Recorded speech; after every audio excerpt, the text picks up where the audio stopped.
Movie magic present the man who new infinity. इस कहानी की शुरुआत होती है 20th सेंचुरी की शुरुआत से और यह एक सच्ची कहानी पर आधारित है। ये कहानी है रामानुजन की और यह उस वक्त की कहानी है जब हमारा देश अंग्रेजों के अधीन था, यानी कि हम अंग्रेजों के गुलाम थे। रामानुजन एक पढ़ा लिखा इंसान नहीं था, उसके पास कोई डिग्री नहीं थी, लेकिन फिर भी उसे मैथमेटिक्स में बहुत रुचि थी। वो मंदिर में जाकर मंदिर के फर्श पर मैथमेटिक्स के सम्स को सॉल्व किया करता था। रामानुजन की शादी हो चुकी थी और उसे एक नौकरी की तलाश थी। इसी सिलसिले में वो एक आदमी के पास जाता है और उसे अपनी मैथमेटिक्स की रिसर्च दिखाता है। यह एक अंग्रेज होता है। वो उसे बोलता है कि हम तुम्हें इसका रिकमेंडेशन जरूर देंगे। रामानुजन बोलता है कि मुझे रिकमेंडेशन नहीं, जॉब चाहिए, क्योंकि मेरी शादी हो चुकी है और मुझे पैसे की जरूरत है। क्योंकि रामानुजन के पास कोई डिग्री नहीं थी, इसलिए वो उसकी इंसल्ट करके वहां से निकाल देता है। रामानुजन के पास कोई डिग्री न होने के कारण उसे कोई नौकरी नहीं देना चाहता। एक दिन रामानुजन अपनी मैथमेटिकल रिसर्च एक आदमी को दिखाता है। इसका नाम नारायण होता है। नारायण उसकी रिसर्च को देखकर काफी इम्प्रेस होता है और वो उसे सर फ्रांसिस के पास ले जाता है, जिसके लिए वो काम करता है, और वो उन्हें बोलता है कि यह हमारा न्यू क्लर्क है। सर फ्रांसिस रामानुजन की हालत को देखकर कहते हैं कि ऐसा लगता है कि यह गलियों में रहता है, इसे ले जाओ यहाँ से। लेकिन रामानुजन कहता है कि मैं नंबर्स के साथ बहुत अच्छा हूँ और अभी मैं आपको सिर्फ एक कांच का टुकड़ा लग रहा हूँ, लेकिन बहुत जल्द आपको पता चल जाएगा कि मैं कांच का टुकड़ा नहीं बल्कि एक हीरा हूँ। रामानुजन ऐसी बात इसलिए बोलता है क्योंकि उसे अपनी कैलकुलेशन पर, अपनी मैथमेटिक्स पर और अपने आप पर बहुत विश्वास होता है। ये देखकर सर फ्रांसिस उसे नौकरी पर रख लेते हैं। इसके बाद रामानुजन अपनी माँ और अपनी पत्नी के लिए एक घर किराए पर लेता है ताकि सब साथ रह सके। इसके बाद हम रामानुजन को काम करते हुए देखते हैं। काम करते समय वह एबेकस का यूज नहीं करता है। एबेकस एक तरह का कैलकुलेटर होता है जिसे पुराने समय में यूज किया जाता था।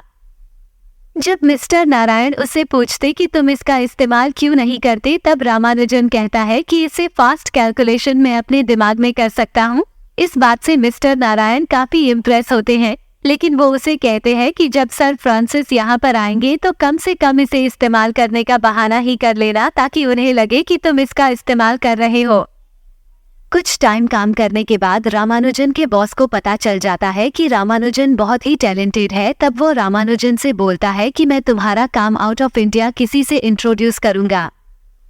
जब रामानुजन अपनी माँ और पत्नी को ये बात बताता है कि शायद उसे विदेश जाने का मौका मिले, इस बात से उसकी पत्नी खुश होती है, लेकिन उसकी माँ कहती है कि ऐसा नहीं हो सकता, हम ब्राह्मण हैं और हम समंदर पार नहीं कर सकते। इस बात से रामानुजन को डिसअपॉइंटमेंट होती है, लेकिन रामानुजन के साथ काम करने वाले नारायण उससे बोलते हैं कि तुम्हारा काम तुम्हारे साथ नहीं मरना चाहिए, ये बेमिसाल है, तुम्हें इसे पब्लिश करना चाहिए। और रामानुजन अपने काम की कुछ कॉपी G.H. हार्डी को, जो यूनिवर्सिटी ऑफ कैम्ब्रिज में एक फेमस मैथमेटिशियन है, उन्हें भेजता है। G.H. हार्डी को रामानुजन का काम इतना पसंद आता है कि वो उसे इंग्लैंड बुला लेते हैं, और जब रामानुजन ये बात अपनी वाइफ को बताता है तो उसकी वाइफ बोलती है कि माँ ने मना किया है कि हम समंदर पार नहीं कर सकते, और अगर हमने ऐसा किया तो हमारे बच्चों से कोई शादी नहीं करेगा और हमसे कोई बात नहीं करेगा। रामानुजन बोलता है कि मुझसे कोई बात करे ना करे, इससे मुझे कोई फर्क नहीं पड़ता, लेकिन तुम मुझसे बात करना। उसकी वाइफ बोलती है कि तुम मुझसे वादा करो, वहां जाने के बाद जल्द से जल्द तुम मुझे बुला लोगे। रामानुजन हाँ कह देता है।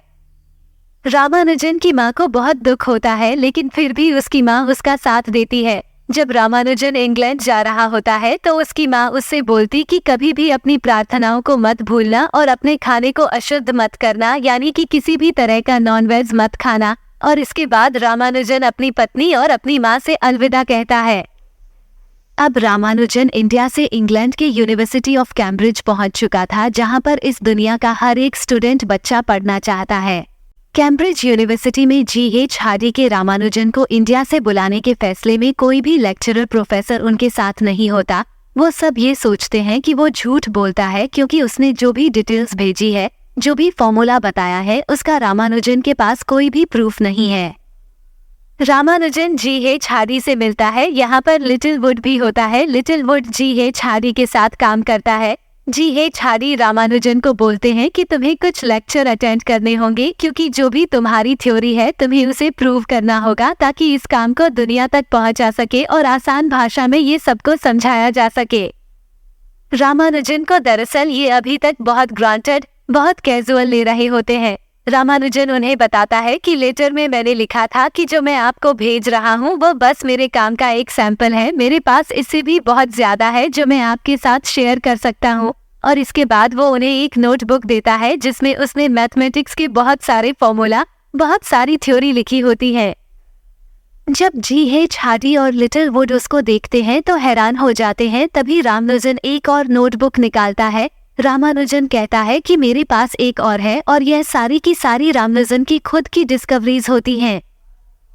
अगले दिन रामानुजन एक क्लास में जाता है और वहां पर ब्लैक बोर्ड पर एक मैथमेटिकल थ्योरम लिखी जाती है और जो लेक्चरर होता है वो रामानुजन को बोलता है, क्या तुम ये समझते हो? रामानुजन कहता है, हाँ मैं समझता हूँ।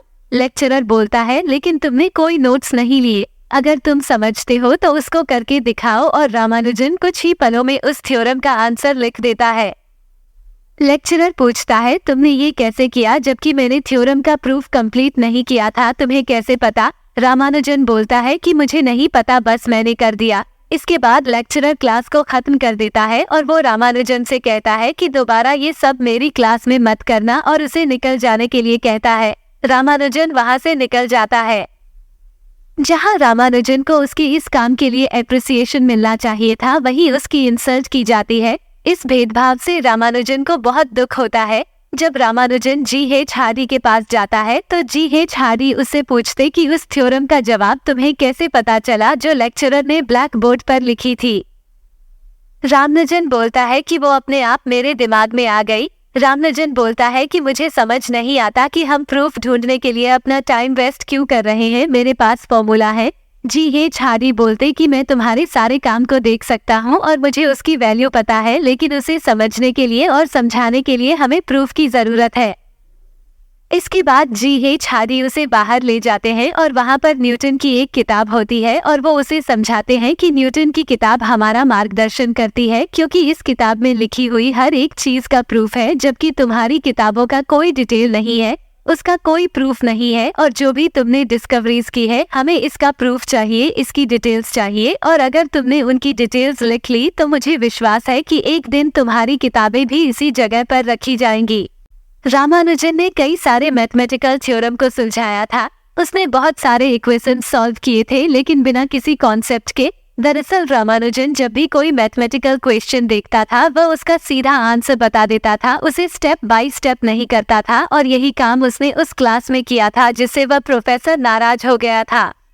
GH हार्डी की बात रामानुजन को समझ में आ जाती है और इसके बाद वह अपने काम में जुट जाता है और कुछ थ्योरम्स के प्रूफ भी लेकर आता है, लेकिन उसमें कुछ गलतियां होती हैं। मिस्टर हार्डी उसकी हेल्प करते हैं, जिसके बाद रामानुजन की पहली मैथमेटिकल डिस्कवरी पब्लिश होती है और उसकी फोटो, उसका नाम न्यूज़पेपर में भी आता है। ये बात इंडिया तक पहुंच जाती है जिससे रामानुजन की पत्नी को और उसकी माँ को बहुत खुशी होती है। अब सब कुछ सही चल रहा होता है, तभी इंग्लैंड में जंग शुरू हो जाती है। जंग की वजह से लिटिलवुड भी जंग में शामिल हो जाता है, जो GH हार्डी के साथ काम करता था।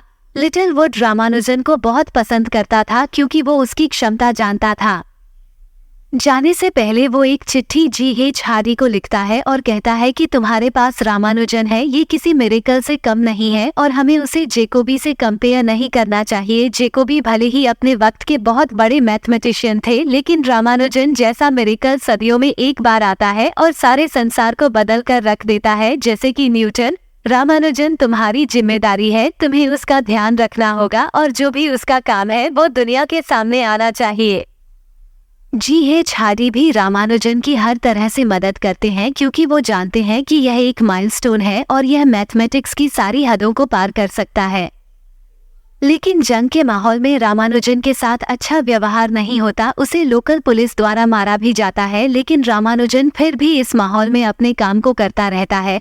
धीरे धीरे रामानुजन की तबीयत खराब होना शुरू हो जाती है और जब वो डॉक्टर से अपना चेकअप करवाता है तो डॉक्टर उसे बताता है कि तुम्हें ट्यूबरक्लोसिस है, लेकिन रामानुजन ये बात GH हार्डी को नहीं बताता।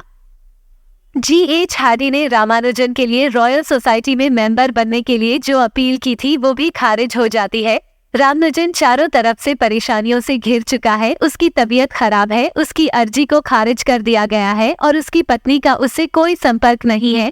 इन सब बातों से वो बहुत फ्रस्ट्रेट हो जाता है और वह रेलवे स्टेशन पर जाकर ट्रेन के आगे कूद जाता है, लेकिन इससे पहले कि वो ट्रेन के नीचे आता ट्रेन कंडक्टर उसे देख लेता है और वो ट्रेन रोक देता है।